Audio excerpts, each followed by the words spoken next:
Inside PressBox is presented by Live Casino and Hotel. Always live, always on. And welcome into another edition of Inside PressBox. Stan the Fan Charles back in action with my co-host Gary Stein. We've got three of the brightest minds in town lined up this week. That is true, Stanley, and we'll do our best to blend in. Here we go. Chesapeake Sports and Entertainment Group is looking to build a sports complex and stadium in Crownsville. Mark Burdett shares his vision for the project, which is named Chesapeake Park. And PressBox gaming writer Bill Ordine assesses recent developments in the Maryland General Assembly relating to legalized sports gaming. Can't wait to hear that. But first, keeping athletes on the field, that's the main purpose of sports medicine specialists, and indeed it is the lifeblood of sports. Here to talk about the evolving science and management of orthopedic sports injuries is our good friend, co-founder of LifeBridge Sports Medicine, Dr. Craig Bennett. Dr. Bennett, thanks for coming back in so soon. Thanks for having me. You got it. Great to see you. That's a big, meaty topic, the evolution and treatment of sports injuries. Where are we today? How far advanced are we from where we were, say, 10 years ago? Oh, there's been tremendous advances. I mean, if we just pick the various injuries, you could just go from head to toe literally in regards to new things, new ways to do things. We don't do many things the same way we did them 10, 15 years ago. Advances are in technology, understanding of the body. It's tremendous. So, Craig, let's zero in on one key part of the body, and for a football fan or most sports fans, it's the dreaded ACL. Okay. Right? It used to be the ACL was like a career ender, way back in the day. Now the ACL is still an injury that's kind of dreaded, but there have been a lot of advances in that, and athletes are starting to come back quicker than ever. Absolutely. So now, when someone comes in after their MRI and their exam and they have an isolated ACL tear, and no meniscus damage and no articular cartilage damage, I'm actually like, I know you're disappointed, but that's a good thing. Because isolated ACL, we have about a 98% chance of getting that athlete back to what he or she wants to do with the various techniques that we've got. Whereas when you combine the ACL injury with meniscus and cartilage, then that's a whole different story. So an isolated ACL tear, actually on an MRI, I'm encouraged by that if that's the only injury. What about, where do we stand with microfracture surgeries when involved with the cartilage in the knee? Okay, so that's been one of the big changes. So microfracture, so articular cartilage, that's the white shiny stuff that lines the end of our bone. And that cartilage, when it's gone, that's arthritis. So microfracture is a surgery that was around for many, many decades. That's where you drill holes in the bone where the cartilage is deficient. And you have to wait for those holes to fill in with a type of cartilage that we call fibrocartilage. It's not normal cartilage. And if you look at some of the articles that have come out looking at how high-level athletes or moderate-level athletic people have done in time with microfractures, it hasn't gone all that well.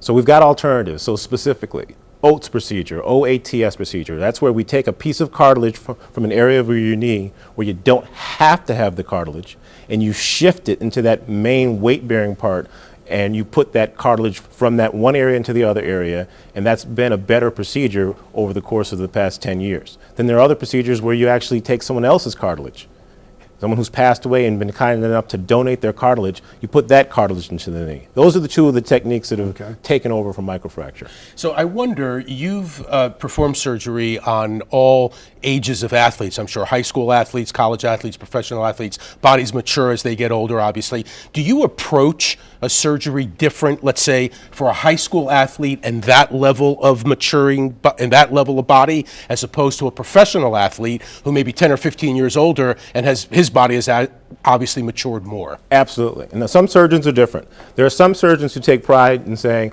same way, same time, every time. Then there are other surgeons, and I would put myself in this category, where I'm going to ask 5 things: who, what, when, where, and why. And so those W's are going to change, and my response to that injury is going to be very different based on who it's in, where they did it, why they did it. And so you talked about a high school athlete. Their growth plates have just begun to close, or they're still open.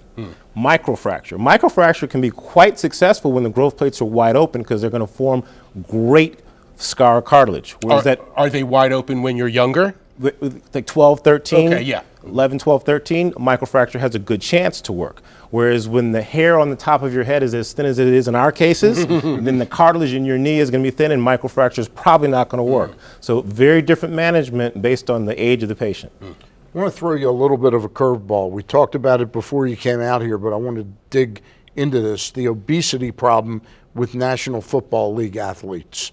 Where do you stand on that? To me, that is every bit as sort of damning about the sport as the CTE scandal and things involving brain injuries. So let's go back to our microfracture discussion, our We cartilage got about injury a minute. discussion. Okay, so how you manage somebody who's the ideal body weight, whose cartilage may be fibro or scar cartilage after you've done a procedure, is going to be very different than someone who's way overweight. And so obesity, it works both ways. Because of the obesity, they're more prone to having a problem in their knee. Right. There's a more force that goes across the knee. And because of the obesity, they're not going to do as well in their recovery process. And so, weight's a huge issue in all ages and in all spectrums. I think it's something the NFL's got a real problem with, and they've got to address it somehow. Absolutely. All right, we really appreciate you coming in Thanks for again. having me as always. Always a pleasure to talk to guys. Dr. Bennett from LifeBridge Health. After the break, we bring in Mark Burdett to get us up to speed on the proposed 360-acre sports performance complex in Crownsville. Inside PressBox will return after this. And Hero Appreciation Day is every Wednesday at Live Casino and Hotel.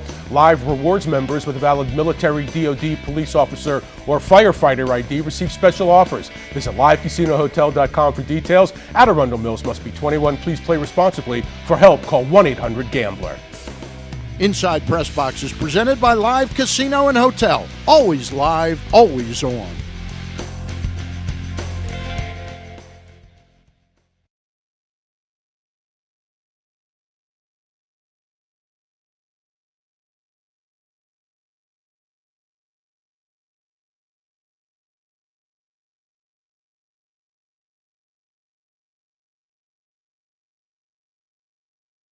Inside PressBox is presented by Live Casino and Hotel. Always live, always on.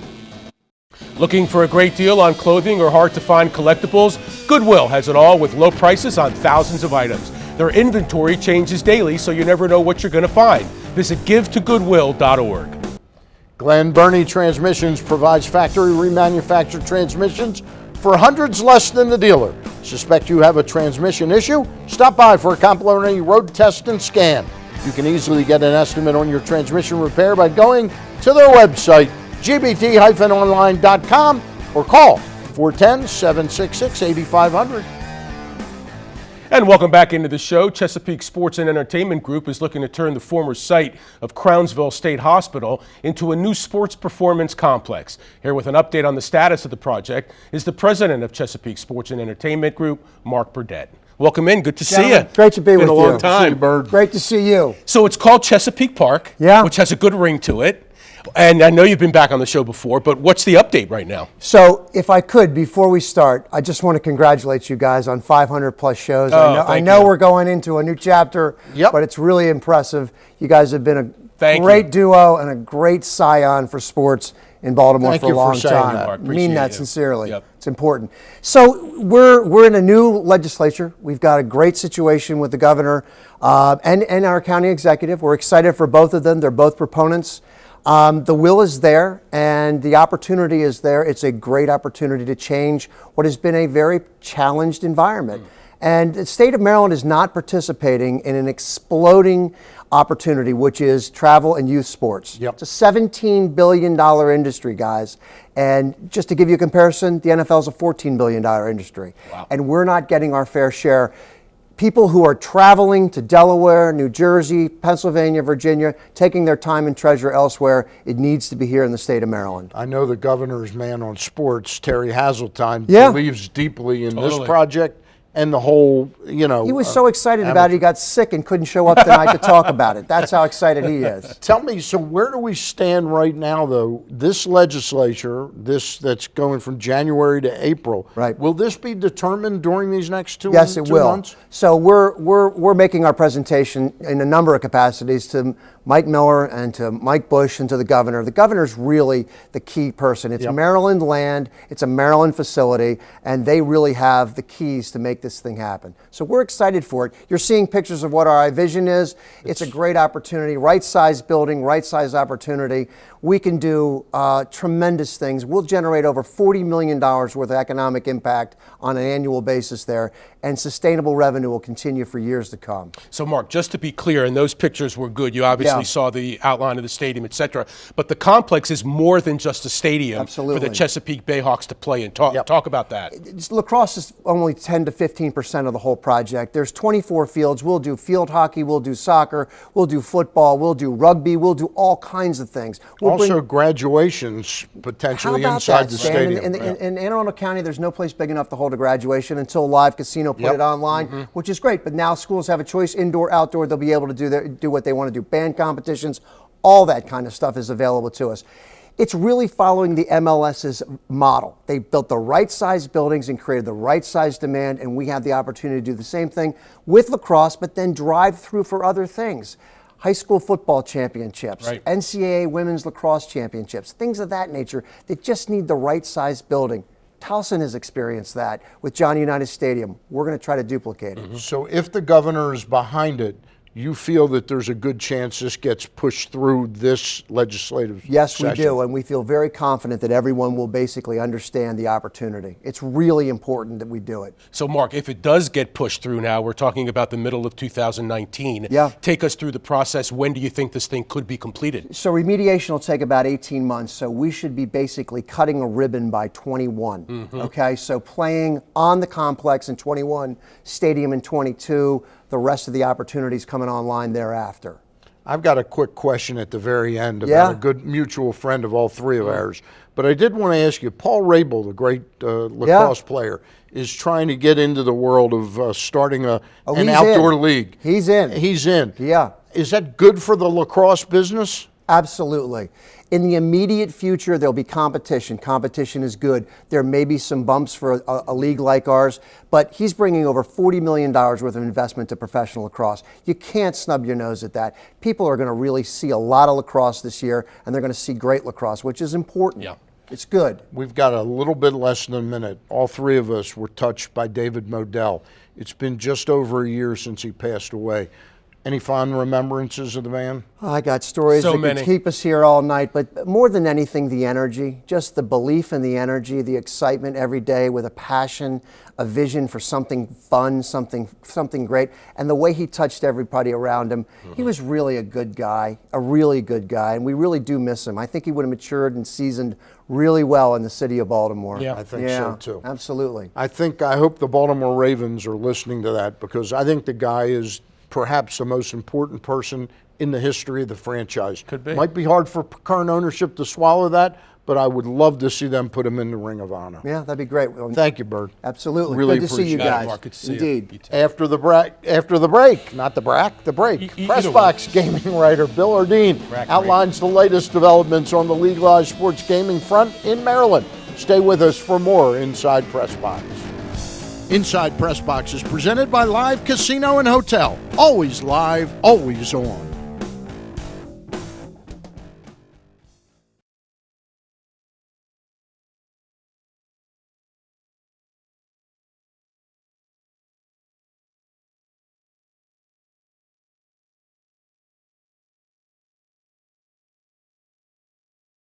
Inside PressBox is presented by Live Casino and Hotel. Always live, always on.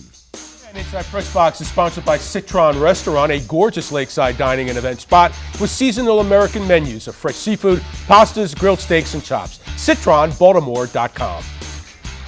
And welcome back. Our next guest penned a fascinating piece on the issues facing the Maryland legislature as it searches for a way to bring sports gambling to Maryland sooner rather than later. It's a pleasure to welcome back in one of our favorite guests on the show over the years, Bill Ordine. And Bill, it's great to talk to you.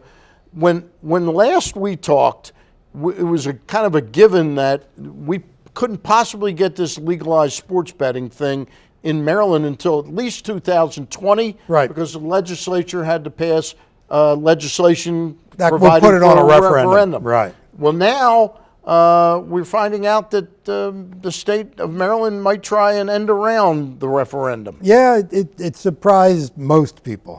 It surprised me. And it's a curious and imaginative way they're going to try and do this. There are those in the legislature and the General Assembly talking about, well, how about if we put it under the Lottery Commission and let the lottery introduce it as a new lottery game, like a new scratch-off ticket or something. Now, obviously, there's going to be a platoon of lawyers that have to look into this and decide whether or not this passes constitutional muster. Then, beyond that, now you got to craft specific legislation to deal with a myriad of issues in a very nuanced and complex subject, and that's sports gambling. So those issues that you just brought up, I mean, lawyers take time and money, especially time. The legislature is only in session for 90 days. That's right. There's probably only 75 more. Yeah. That's a hell of a timeline in order to pass something of this magnitude that quickly. Yeah. So do you really think that there's any confidence in the fact that they'll be able to do this? Or as Stan said, it's just an end around and they're going to ram it through and that's it? Well, you know, as a journalist, I try to stay out of the prediction business. There are a lot, well, I'll put it this way, there's a lot of hurdles here. I mean, first of all, as I mentioned, the lawyers have to come to agreement that you can do this. Now, the legislature has to start deciding, where are you going to allow people to gamble on sports? I mean, that was the holdup last year. You know, just casinos or casinos and racetracks and OTBs. Then you've got to deal with some other problems, among which is the internet. Are you going to allow people to gamble on sports on the internet? And then you got to deal with the tax rate. The tax What's rate. the tax on? That the state wants their take on. I was saving the best for last. Yes. I mean, there's got to be a tax on sports wagering, and the templates are all over the place. Right. Pennsylvania has a tax rate of 36%. 36%. Ridiculous. Now, meanwhile, New Jersey is 8.5% on bets made, you know, in the retail environment, right, and like 13%, I believe it is, right, you know, on the internet. So, you know, how is Maryland going to deal with this? It's hard to imagine that Pennsylvania can even be competitive with that kind of tax rate. So, because they're trying to backtrack or four-track or whatever you want to call it. I mean, fast track. I mean, do they have egg on their face? Because all the states around us have it, and they were prepared, right? Because when it became federal, right, federal courts ruled it's good, and they were all ready to go. We weren't. So are we just trying to catch up? It feels that way. It really does. You know, other places, other states, Pennsylvania, for instance, decided to put in effective legislation that if the Supreme Court green-lighted states to put in sports gambling, that they would be ready to go as soon as the green light flashed. Maryland didn't do that. They tried in last year, in 2018, couldn't get it off the ground. Now, in 2019, we're in a fire drill. Right. It seems odd. The other states around us where they've introduced the legalized gaming, sports gaming, have they all at the same instant allowed internet bets as well? No, that is you know, a whole different less animal. than a minute. That's a whole different animal. They are integrating that in much more slowly. There are a lot more issues to be dealt with if you're going to allow people to bet on the internet. But that's the future of sports gambling. Ultimately, that's what I wanted to get to. Yeah. It's going to be a lot more money, maybe 2 to 1, 3 to 1, 5 to 1. That's what we're seeing in Jersey already. In New Jersey, where they do have them both. Yep.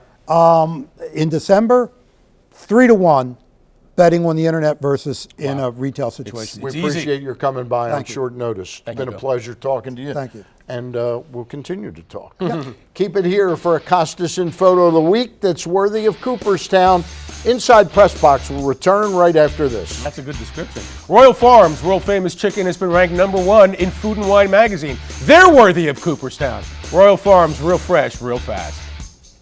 Inside PressBox is presented by Live Casino and Hotel. Always live, always on.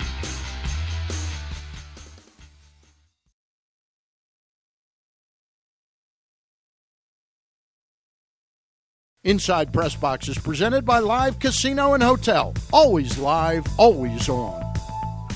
Welcome back into the show. It's time now for our photo of the week.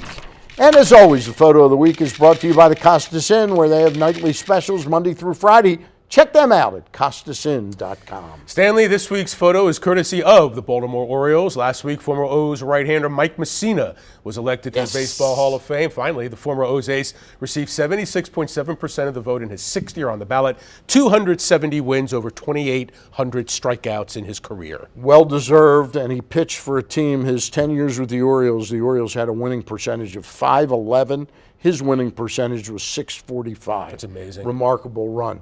Hey, Mark Burdett kind of gave it up a little bit earlier in the show, but we've got an announcement that after less than 4 months after celebrating our 500th episode of Inside PressBox, the time has come for a bittersweet announcement. Inside PressBox will be ending. The February 3rd episode will be our curtain call. Join us next week one last time as we conclude our 518 episode run on WMAR. So you know what 518 episodes means? 10 years, over 10 years the show has been on. That is a very monumental feat. Congratulations to you. I've only been here half the time. Right. You've been here the whole time. Well, proud to have had Rob Carlin kick the show off little over 10 years ago. Rob Long did some co-hosting with us. Brett Hollander did some co-hosting. And this guy has been a staple the last 4 or 5 years. We'll have to count that up exactly. Yeah. But I've really enjoyed working with you. One of the things we're going to miss is the camaraderie of working together and on a set schedule. Once a week, we knew we'd the calls. see each other, the calls back and forth. So I moved to this town in 1987, right, 32 years ago. He was actually, I met him like 2 months later, and we've been friends, if you can believe this, for 32 years. I was already a sports icon at that time. I didn't know anything about that. Yeah, I was. But I'll tell you what I do know about him. He's a good guy. Yes, and he's a good guy, too. It's been our pleasure to be bringing you the world of sports. And we're not done, No, right? we're not. I mean, tell people, we got new things coming. We got plans. PressBoxOnline.com. You can keep up with them, or in the print edition of PressBox. We're not going anywhere. Right. All right. That is going to do it for this week. Back next week with one last show. Our special thank you to Dr. Craig T. Bennett of LifeBridge Health, Mark Burdett, and Bill Ordine. Have a great sports week ahead, everybody. You got it.